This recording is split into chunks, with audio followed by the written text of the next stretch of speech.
बहुत समय पहले की बात है। एक राज्य में एक बहुत ही ईमानदार और मेहनती किसान रहता था।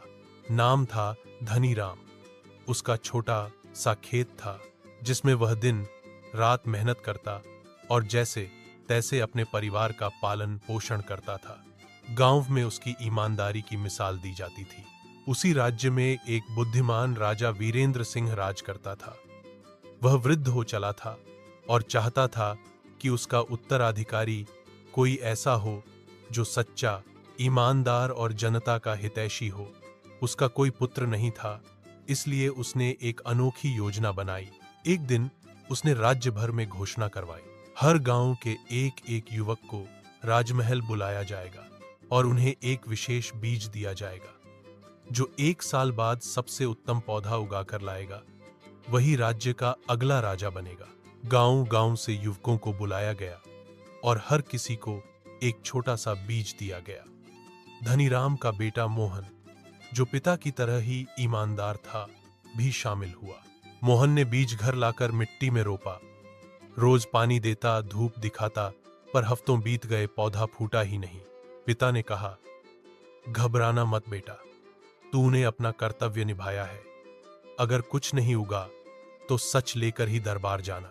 मोहन को कुछ शंका हुई कि शायद बीज ही खराब था, पर उसने कोई और बीज नहीं बोया। वहीं बाकी गांव के युवक रंग बिरंगे फूलों और सुंदर पौधों को लेकर तैयारियां करने लगे। 1 साल बाद सब युवक राजमहल पहुंचे, हाथों में शानदार पौधे और फूल। मोहन बस एक खाली गमला लेकर पहुंचा। शर्म से उसकी गर्दन झुकी हुई थी। सभा लगी। राजा हर पौधे को ध्यान से देखता, मुस्कुराता। जब मोहन की बारी आई तो राजा गंभीर हो गया। तुम्हारा गमला खाली क्यों है? राजा ने पूछा। मोहन बोला, महाराज, मैंने वही बीज बोया जो आपने दिया था। रोज सींचा, देखभाल की, पर कुछ भी नहीं उगा। मैंने कोई दूसरा बीज नहीं बोया, क्योंकि मुझे पिता ने सिखाया है कि सच्चाई सबसे बड़ी होती है।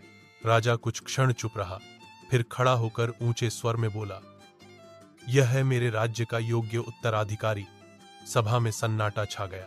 सभा में खड़े तमाम युवकों की आंखें फटी की फटी रह गईं। राजा बोले, तुम सबको जो बीज मैंने दिए थे, वे पहले से ही उबालकर निष्क्रिय कर दिए गए थे।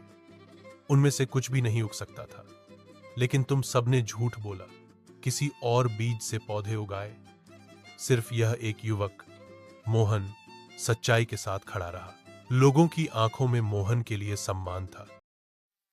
उसी दिन राजा ने मोहन को राजकुमार घोषित कर दिया और उसे अगले 1 वर्ष तक शासन कार्य सीखने को कहा।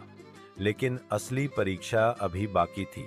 कुछ महीने बाद जब राजा बीमार पड़ा और शासन की जिम्मेदारी मोहन के हाथों में आई, तब राज्य में सूखा पड़ गया।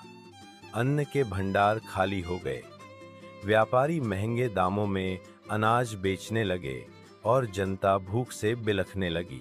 दरबारियों ने सुझाव दिया, राजकुमार, अगर व्यापारियों से रिश्वत लेकर उन्हें व्यापार की छूट दी जाए तो खजाना भर जाएगा। पर मोहन ने साफ मना कर दिया। उसने खुद अनाज के भंडार खोले और सबको समान रूप से बांटा। गरीबों को मुफ्त दिया और अमीरों से हल्की कीमत ली। उसने अपने खेत भी खुलवा दिए, जहां अनाज उगाया गया और गरीबों के बीच बांटा गया। कुछ महीनों में बारिश आई और खेतों में हरियाली लौट आई। मोहन की नीति से राज्य में शांति और खुशहाली फैल गई। जब राजा स्वस्थ हुआ और उसने पूरे हालात देखे तो उसकी आंखों में आंसू आ गए। उसने मोहन को गले लगाते हुए कहा, तू सिर्फ मेरा उत्तराधिकारी नहीं, इस धरती का रक्षक है। आज मुझे विश्वास हो गया कि मेरी गद्दी एक सच्चे इंसान के हाथों में जाएगी। राजा ने उसी दिन राजपद मोहन को सौंप दिया। धनीराम, जो एक सीधा सादा किसान था, अब एक राजा का पिता था। लेकिन उसने कभी घमंड नहीं किया। वह आज भी गांव में रहता, अपने खेतों में काम करता और लोगों को सिखाता, ईमानदारी रास्ता कठिन बनाती है, लेकिन मंजिल वहीं मिलती है जहां दिल साफ होता है। ईमानदारी समय लेती है लेकिन अंततः जीतती है।